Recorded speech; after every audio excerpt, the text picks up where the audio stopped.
میرے بھائی گئے ہوئے تھے حج کرنے کے لیے، تو میں ایئرپورٹ پہ ان کو ریسیو کرنے کے لیے کھڑا تھا، تو میرے ایک استاد محترم بھی اپنے کسی عزیز کو لینے کے لیے کھڑے تھے، تو وہ ایسے ہی انتظار میں کھڑے تھے، مجھ سے پوچھتے ہیں آپ نے حج کیا ہوا ہے؟ میں نے کہا نہیں۔ تو مجھے کہتے ہیں کہ لوگ سمجھتے ہیں کہ حج پیسے سے ہوتا ہے، حج پیسے سے نہیں ہوتا، حج ارادے سے ہوتا ہے۔ کیا بات؟ اور نیت سے ہوتا ہے۔ آپ ابھی حج کا ارادہ کریں۔ میں نے کہا کہ جی میں ارادہ کرتا ہوں کہ میں انشاءاللہ اگلے سال حج پہ جاؤں گا۔ تو مجھے کہتے ہیں کہ اگلے سال نہیں، اسی سال۔ کیا بات ہے؟ تو میں نے کہا اسی سال کا تو ہو گیا ہے شیخ، اگلے سال ہی آئے گا حج اس کے لیے۔ تو یوں میں نے ارادہ کر لیا۔ انہوں نے مجھے کہا کہ آپ ایسے کریں کہ آپ کے پاس چاہے 10 روپے ہیں چاہے 20 روپے ہیں، آپ اس کو اکٹھا کرنا شروع کریں اور باقی وسائل اللہ تعالیٰ خود مہیا کر دے۔ اور ایسے ہی ہوا۔ میں اس کے بعد ان کے کہنے کے مطابق میں نے جوڑ جمع شروع کیا، اللہ تعالیٰ نے وسائل دے دیے۔ ارادہ کر کے اپنے کوشش شروع کر دے، باقی معاملات اللہ کے پاس۔ دوسرا یہ جو کیفیت کی بات آپ کر رہے تھے، میرا خیال ہے کہ یہ ہر ایک کی کیفیت جو ہے وہ الگ ہے، الگ ہے، اور اس کو بیان نہیں کیا جا سکتا علمی طور پر اور روحانی طور پر۔ میں چونکہ ایک انتہائی بہت ہی ادنا اور پہلے قدم کا طالب علم ہوں، مجھے علم نہیں ہے کہ یہ باتیں لوگوں سے شیئر کرنی چاہیے کہ نہیں، لہٰذا میری جو کیفیت وہاں ہوئی، میں کسی ایک آدھ دفعہ کسی جگہ شیئر کر چکا ہوں، کر بیٹھا ہوں یوں کہہ لیں، اور اس کے بعد میں نے طے کیا تھا کہ میں نے آئندہ یہ شیئر نہیں کرنا۔ تو اس میں ایک پہلو بہرحال ایسا ہے جو لوگوں کے لیے اس کے اندر ترغیب کی بات ہو سکتی ہے، اس لیے میں اس کو ضرور اس میں شامل کرنا چاہوں گا۔ وہ میرا تجربہ اس طرح سے ہوا کہ ہم لوگ حج پہ گئے اور حج کیا، پہلی دفعہ میں گیا تھا، تو ہم تقریباً 30 دن جو ہے، وہ 40 دن کا پیکیج ہوتا ہے، تو 30 دن ہم مکہ مکرمہ میں ہی رہے۔ تو ویسے تو حج کے اندر پیکیج یہ شامل تھا کہ وہ حج سے پہلے مدینہ منورہ جانا تھا اور واپس آنا تھا، لیکن ان کی کوئی ایڈجسٹمنٹ میں کوئی مسئلہ ہو گیا، تو جس کی وجہ سے ہم حج کے بعد ہم مدینہ منورہ گئے، تو سب لوگ یہی کہہ رہے تھے کہ ساری مشقت ادھر ہی ہوتی ہے مکہ مکرمہ میں، اب وہاں تو جا کے آرام کرنا ہے اور کچھ نہیں ہے، کوئی مسئلہ نہیں۔ تو میں نے کہا کہ ٹھیک ہے، اگر یعنی یہ کیفیت تھی، لیکن جب تو پہلا دن تھا، میں مسجد نبوی میں بیٹھا ہوا، میں یہ سوچ رہا تھا کہ نبی کریم صلی اللہ علیہ وسلم کے شہر میں آئے ہیں، تحفہ کوئی ہدیہ نبی کریم صلی اللہ علیہ وسلم کو پیش کرنا چاہیے، تو کیا میں تو کچھ بھی نہیں لے کے آیا۔ ایسے خیالات آ رہے، کیا بات؟ اور سوچتے سوچتے یہ خیال آیا کہ نبی کریم صلی اللہ علیہ وسلم کو پیش کرنے کے لیے درود شریف سے بہتر تحفہ کیا ہو سکتا ہے۔ پھر سوچا کہ درود شریف تو ہمیشہ پڑھتے رہتے ہیں، پھر خیال آیا کہ اتنا پڑھیں جتنا کبھی نہیں پڑھا، سبحان اللہ، تو پھر یہ شاید کوئی ہدیہ ہوگا نبی کریم صلی اللہ علیہ وسلم کی بارگاہ میں۔ تو پھر ایک فگر مقرر ہوا خود ہی ذہن میں نا کہ اتنا مجھے روزانہ پڑھنا چاہیے، بس وہ فگر میں زیادہ بڑا مقرر کر بیٹھا، تو وہ پھر مجھے اتنی مشکل ہوئی اس کو پورا کرنے کے لیے کہ میں سمجھ لیں دن رات صرف درود شریف پڑھتا رہتا۔ سبحان اللہ۔ تو اس کا پھر کوئی 5واں کا دن تھا میرا خیال ہے، کیونکہ وہ 7 دن کا وہاں پہ قیام ہوتا ہے، تو 5واں کا دن تھا اور خواب میں نبی کریم صلی اللہ علیہ وسلم کی زیارت ہوئی۔ سبحان اللہ، سبحان اللہ۔ اور اس کی تفصیلات الگ ہیں، لیکن اس میں جو بتانے والی بات ہے وہ یہ کہ نبی کریم صلی اللہ علیہ وسلم نے فرمایا کہ تمہاری دعوت قبول ہے۔ اور یہ اس خواب کی جو سرشاری تھی وہ اس قدر زیادہ تھی کہ میں کبھی 5واں دن تھا تو 2-3 دن اور تھے، تو میں انتظار کرتا رہا کہ مجھے نا دوبارہ پھر کوئی ایسی کیفیت ہو، لیکن پھر کبھی نہیں ہوئی۔ اس کے بعد بھی سفر ہوئے لیکن کبھی یہ کیفیت نہیں ہوئی، بس وہ پہلی دفعہ ہی ہوئی۔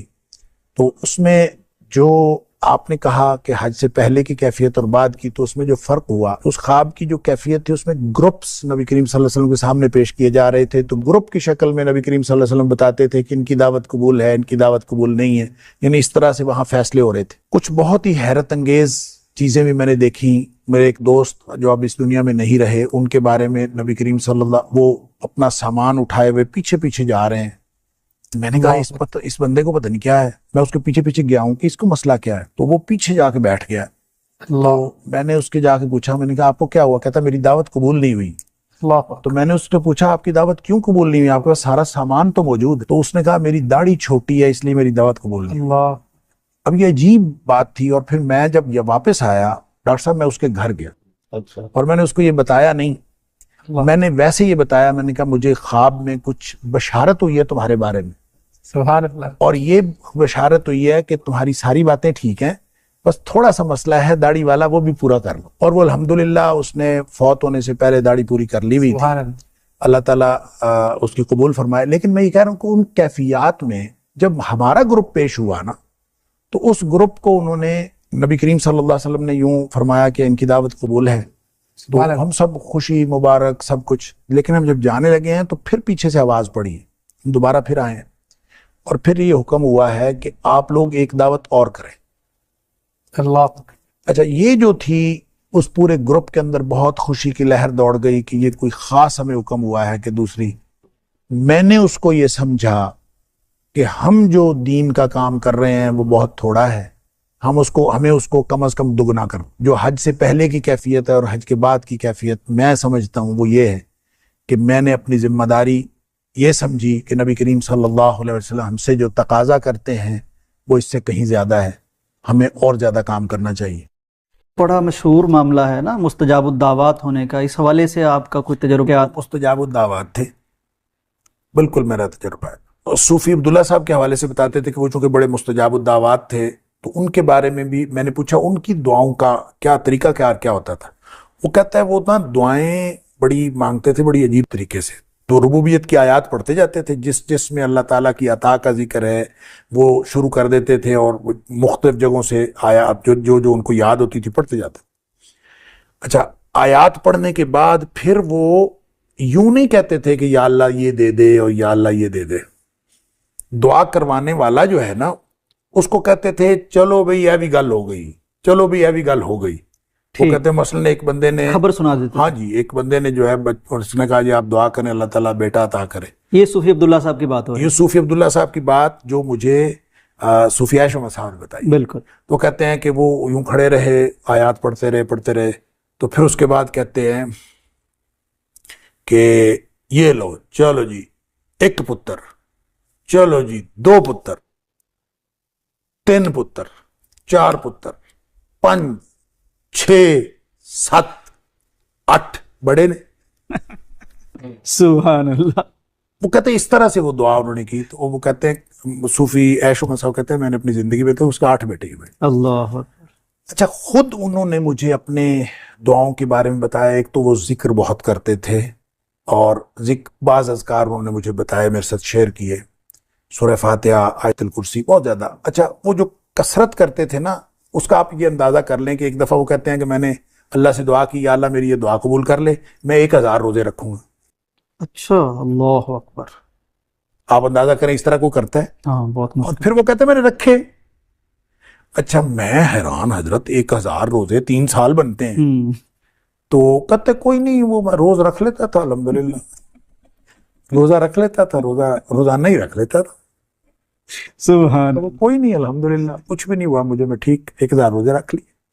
اب دیکھیں جو بندہ 1000 روزے رکھے گا، اور پھر وہ کہتے تھے اللہ کے رسول صلی اللہ علیہ وسلم نے فرمایا کہ جو دعوت الصائم ہے نا وہ رد نہیں کی جاتی. روزے دار کی دعا. وہ کہتے ہیں آپ روزہ رکھ کے تو دعا کر لیں، پھر رد نہیں کی جاتی جب گارنٹی ہے نبی پاک صلی اللہ علیہ وسلم نے دی. ڈاکٹر صاحب بہت شکریہ آپ کا. ناظرین، یہ اللہ والوں کی باتیں ہیں، اللہ سے تعلق کی باتیں ہیں. ایک بریک، ایک پروگرام کیا، اس پہ تو زندگیاں بیت جائیں جب ہم اللہ والوں کی باتیں کریں اور اللہ تعالیٰ کی عطا کی بات کریں، اس کی دینے کی بات کریں، اور بندوں سے تعلق اور محبت کی بات کریں. واقعتاً آدمی اشاش کر اٹھتا ہے کہ کس طرح ایک شخص 1000 روزے کی بات کرتا ہے، اور 10 پارے وہ نوافل میں پڑھ دیتے تھے. اور اللہ سے جب ایسا تعلق بن جائے تو پھر تو پیارے پیغمبر کی حدیث بھی ہے کہ اللہ تعالیٰ وہ جو بندہ کہتا جاتا ہے اللہ کرتا جاتا ہے.